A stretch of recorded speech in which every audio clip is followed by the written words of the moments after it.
Ковид яна активлаша. Татарстан президенты хезмәт коллективларында, оешмаларда битлек режимын кертергә тәкъдим итте. Бу коллектив иммунитетның түбән дәрәҗәдә булуына бәйле.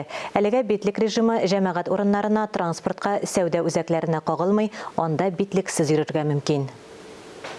Ел башында иммунитет дәрәҗәсе 80% булса, хәзер ул 3%-ка төшкән. Эш урыннарында ковид белән чирләүчеләрнең кинәт артып китү куркынычы бар. Медицина хезмәткәрләре битлек режимында эшли инде.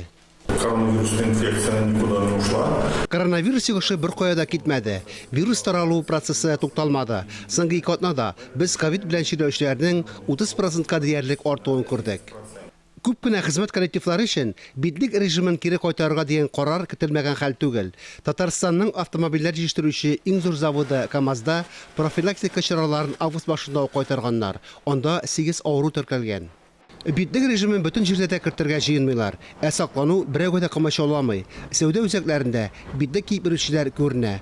Ярты сәгать эчендә без кибеттә шундый эш кешене очраттык. Экспертлар ковидтан саклануның иң нәтиҗәле чарасы дип прививка ясатуны саный. Татарстанда 182 прививка ясату пункты бар. Кайберләре сәүдә үзәкләрендә урнашкан. Антитәнчекләр тизрәк формалашсын өчен прививканы хәзер үк ясатырга кирәк. Фарис Мөхәммәтов, Айнур Вәли Әхмәтов, Ринат Сахибгәрәев, Татарстан яңалыклары.